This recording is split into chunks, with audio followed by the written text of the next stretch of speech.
नमस्कार आदाब दोस्तों। तो चलिए आज फिर हम आप लोगों के लिए लाए हैं देश और दुनिया की तमाम ताजा बड़ी खबरें, ब्रेकिंग न्यूज हेडलाइंस, एक एक करके तमाम बड़ी खबरें आपके सामने रखेंगे। सबसे पहली और बड़ी खबर में आपको बताएंगे दोस्तों कि अमेरिका से धार्मिक स्वतंत्रता की एक और नई रिपोर्ट ने मोदी सरकार की नींद उड़ाकर रख दी है। यहां पर धार्मिक स्वतंत्रता पर अमेरिकी आयोग की विशेष रिपोर्ट में गृह मंत्री अमित शाह और मोदी का नाम आया है। किस तरीके से आगे इसकी पूरी जानकारी आपको देंगे। साथ ही साथ अगली बड़ी खबर में आपको बताएंगे दोस्तों कि बीजेपी के नेता ने योगी सरकार के मंत्री को फटकार लगाते हुए जबरदस्त बयान दिया है। आप सब जानते होंगे हलाल नॉनवेज को लेकर के जबरदस्त देश के अंदर बवाल मचा हुआ है।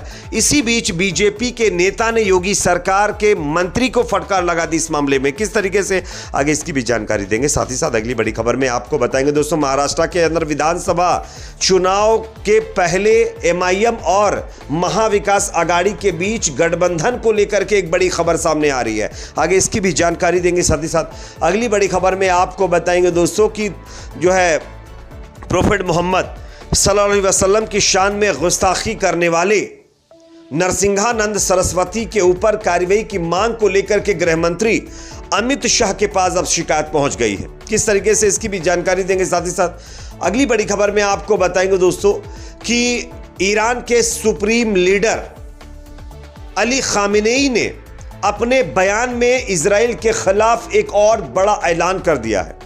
आप सब जानते होंगे आज जुमे का दिन था और जुमे के दिन खामेनेई साहब अपना बयान देने वाले थे इजराइल के खिलाफ और उन्होंने अपना बयान दे दिया। क्या कहा है अपने बयान में ये भी आपको बताएंगे। साथ ही साथ हिजबुल्लाह के लड़ाकों को बहुत बड़ी कामयाबी, लेबनान के अंदर घुस करके ऑपरेशन चलाने वाली इजराइल की सेना के एक हेलीकॉप्टर को हिजबुल्लाह के लड़ाकों ने टारगेट कर दिया है। आगे इसकी तस्वीरें भी दिखाएंगे। साथ ही साथ एक और बड़ी खबर जो कि लेबनान बॉर्डर से ही सामने आ रही है, जहां पर बताया जा रहा है कि इजराइल की सेना के 4 से ज़्यादा और जवान खत्म हो गए हैं। हिजबुल्लाह के लड़ाकों ने इनको खत्म कर दिया है। आगे इस पर भी जानकारी देंगे। उससे पहले एक छोटी सी रिक्वेस्ट आपसे करेंगे दोस्तों, आपको क्या लगता है जिस तरीके से ईरान फिर से एक बार इजराइल के ऊपर हमले की धमकी दे रहा है, क्या ईरान को फिर हमला करना चाहिए? कमेंट सेक्शन में अपना फीडबैक जरूर दीजिए।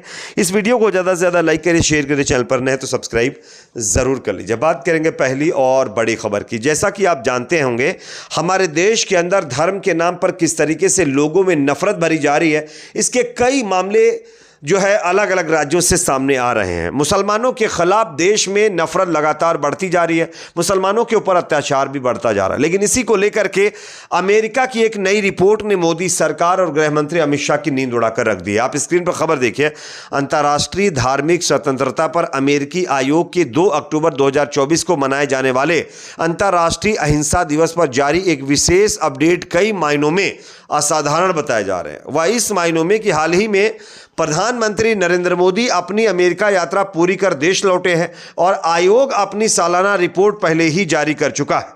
आयोग ने भारत के बारे में अपनी 2024 की सालाना रिपोर्ट में इस बात का उल्लेख किया था कि किस तरह 2024 के दौरान विजिलेंटे ग्रुप यानी जोर जबरदस्ती कर लोगों की रोजमर्रा की जिंदगी और कामकाज में दखल देने वाले लोगों की कथित निगरानी समूहों ने लोगों के साथ मारपीट की है, उनकी हत्या की और भीड़ ने उनके साथ जोर जबरदस्ती भी की है। इसके अलावा धार्मिक नेताओं को मनमाने ढंग से गिरफ्तार किया गया और घरों और इबादत पूजा की जगहों को ध्वस्त कर दिया गया। रिपोर्ट में धार्मिक अल्पसंख्यकों और उनके पूजा स्थलों के खिलाफ हिंसक हमलों को भड़काने के लिए सरकारी अधिकारियों द्वारा अभद्र भाषा के साथ ही भ्रामक सूचनाएं और नफरती बयान भी दिए गए, ये बात भी इसमें कही गई है। इसके साथ ही रिपोर्ट में भारत में बदले गए कानून मापदंडों का जिक्र किया गया, जिसके जरिए धार्मिक अल्पसंख्यकों के भेदभाव और पक्षपात, जिनमें CAA अधिनियम भी शामिल बताया जा रहा है। साथ ही साथ समान नागरिक संहिता और कई राज्य सरकारों द्वारा धर्मांतरण कानूनों को लागू करना और गौ हत्या से जुड़े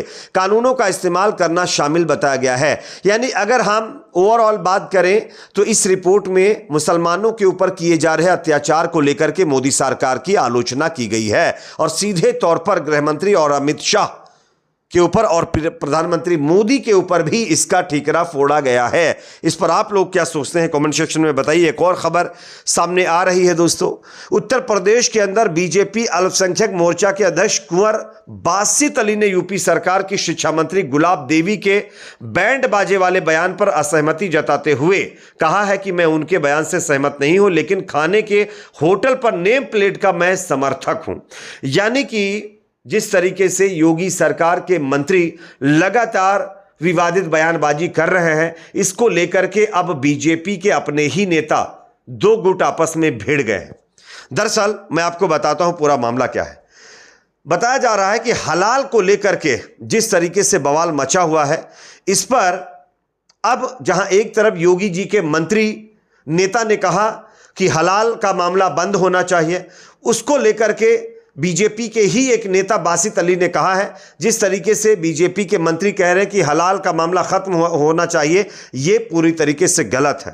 हलाल मैं भी खाता हूं, इससे मुझे कोई प्रॉब्लम नहीं होती है। अगर आपको खाना है तो आप खाइए, नहीं खाना है तो मत खाइए, लेकिन किसी के ऊपर इस तरीके से अपनी विचारधारा आप नहीं थोप सकते। ये कहते हुए कहीं ना कहीं आपस में दो बीजेपी के नेता भिड़े हैं। अगला अपडेट सामने आ रहा है दोस्तों, महाराष्ट्र के अंदर होने वाले विधानसभा चुनाव से पहले एमआईएम और महाविकास आघाड़ी के बीच गठबंधन करने की अटकलें तेज हो गई हैं। आप इस खबर को देख सकते हैं। बताया जा रहा है कि एमआईएम ने महाविकास आघाड़ी से संपर्क किया है गठबंधन के लिए और 28 मुस्लिम बहुल सीटों पर दावा भी ठोक दिया है।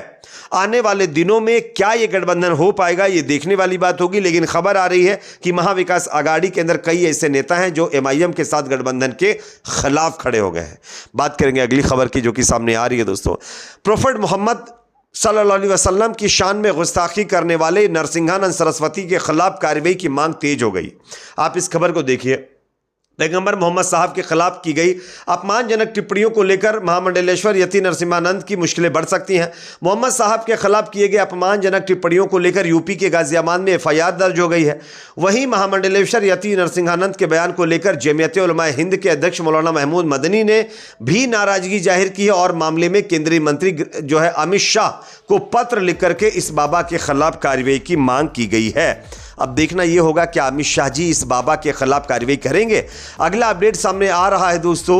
अब ईरान के सुप्रीम लीडर अली खामेनेई ने एक बहुत बड़ा बयान दिया है और इजराइल के खिलाफ बड़ा अनाउंसमेंट कर दिया है।